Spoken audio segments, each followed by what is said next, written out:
Halo, selamat pagi pemirsa, apa kabar Anda di pagi hari ini? Senang sekali saya Heri Oron kembali menjumpai Anda dalam Berita Papua. Sejumlah informasi dan berita aktual telah kami sajikan dalam tim redaksi kami. Berikut 3 berita utama yang akan kami sajikan untuk Anda. Polisi menangkap 16 orang di kota Sorong yang diduga sebagai provokator dan perusak kantor gubernur serta kantor wali kota saat memprotes pemindahan tahanan makar.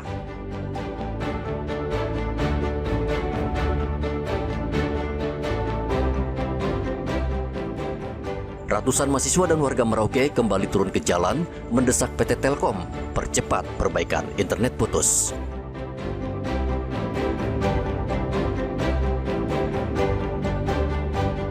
Kirim narkoba melalui jasa ekspedisi, 2 pelaku diringkus BNN Papua.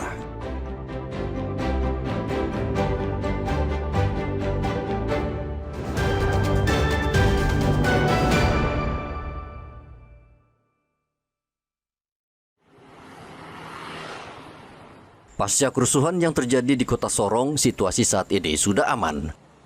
Sejak Rabu pagi hingga Rabu malam, polisi berhasil membubarkan blokade di berbagai ruas jalan utama. Bahkan polisi menangkap 16 orang yang diduga terlibat dalam pengerusakan dan kerusuhan. Kapolresta Sorong Kombes Amri Syahaan mengatakan 16 orang ditangkap di berbagai lokasi. Diduga mereka adalah provokator dan pelaku pengerusakan kantor gubernur, wali kota, bahkan rumah dan mobil gubernur Papua Barat Daya. Untuk situasi Kota Sorong saat ini berangsur aman dan terkendali. Tadi pagi kita telah melakukan pembersihan di jalan-jalan yang kemarin dilakukan pembakaran ban dan pemalangan jalan. Tadi sudah seluruhnya kita lakukan pembersihan.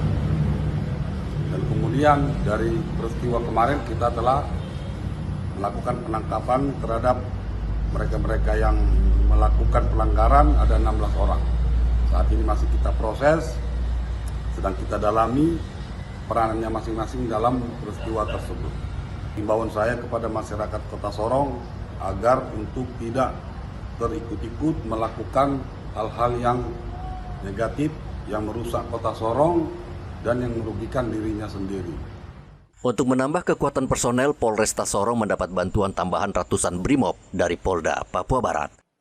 Penambahan Brimob untuk memberikan rasa aman kepada masyarakat dan beraktivitas seperti biasa. Gubernur Papua Barat Daya Elisa Kambu mengimbau masyarakat untuk menghentikan aksi kekerasan dan merusak fasilitas umum saat melakukan protes. Menurut Kambu, aksi brutal yang dilakukan keluarga dan simpatisan 4 tahanan makar merupakan tindakan kriminal karena mengganggu ketertiban dan merusak fasilitas umum. Saya sih berharap masyarakat jangan terprovokasi dengan situasi ini. Keadaan yang terjadi, kita semua percayakan aparat. Kita percayakan aparat dan kita punya hak untuk minta aparat. Silakan menindaklanjuti. Hanya proses hukum harus terjadi. Karena ini sudah memang benar-benar kriminal ya, dengan kekerasan. Ya, kondisi rumah saya tadi lumayan, ya, kendaraan semua dirusakkan. Kita minta untuk aparat berusaha untuk menangkap oknum. Pada hari Rabu, ratusan orang menyerang dan merusak rumah kediaman Gubernur Papua Barat Daya. Mereka juga merusak mobil dinas serta fasilitas publik. Aksi perusakan ini terkait pemindahan 4 tahanan makar dari Sorong ke Makassar dalam rangka persidangan. Topan dan Riantonai melaporkan dari Sorong, Papua Barat Daya.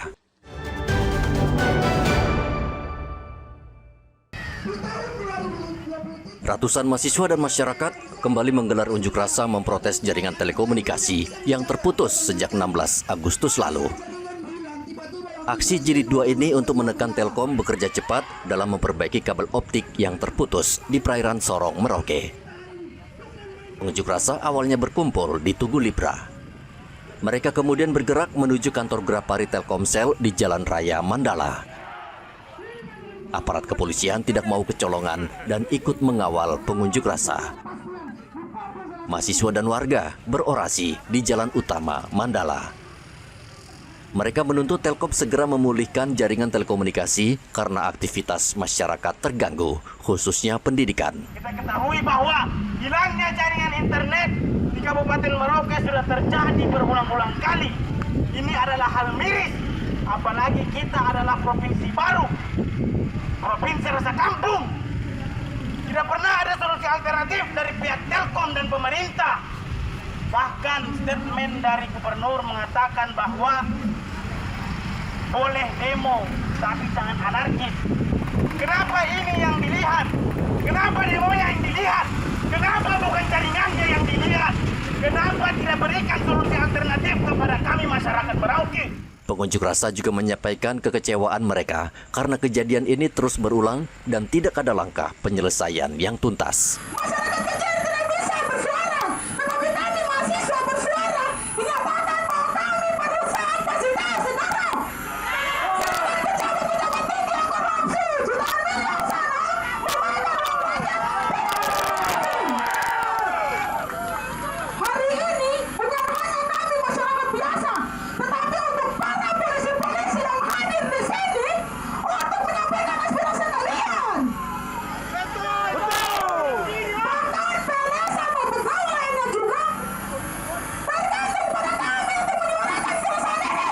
Untuk sementara kami sudah koordinasi juga dengan tim, yaitu terutama HMI yang mereka buat orasi hari ini.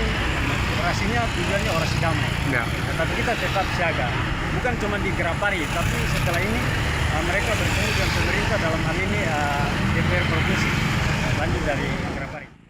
Usai menyampaikan aspirasinya, pengunjuk rasa membubarkan diri dengan tertib.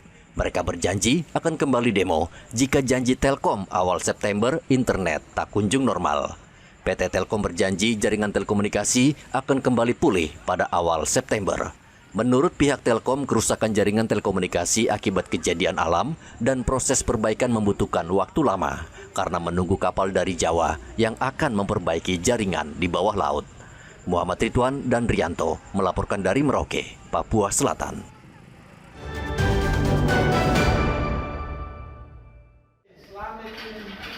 Badan Narkotika Nasional Provinsi Papua memusnahkan barang bukti narkotika jenis sabu-sabu seberat 8 gram hasil selundupan melalui jasa pengiriman paket atau kargo di Bandara Sentani, Kabupaten Jayapura, Papua. Pemusnahan sabu-sabu dilakukan di halaman kantor BNN Papua, Kota Jayapura pada hari Kamis. Sabu-sabu tersebut merupakan hasil selundupan melalui jasa pengiriman paket atau kargo di Bandara Sentani, Kabupaten Jayapura pada hari Rabu.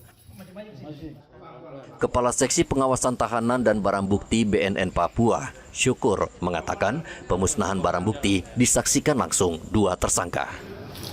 BNN Papua itu sudah berkomitmen untuk memutus mata rantai peredaran gelap narkotika di semua lini, termasuk makanya ada petugas intelijen, petugas interdiksi di Bandara Sentani dan di PLBN. Nah, kebetulan ada di petugas X-ray bandara menemukan paket yang mencurigakan, dan setelah dibuka dan dicurigai itu narkotika jenis sabu. Kedua tersangka dijerat Undang-Undang Narkotika dengan ancaman hukuman penjara 7 tahun. Hendra dan Rianto melaporkan dari Kota Jayapura, Papua.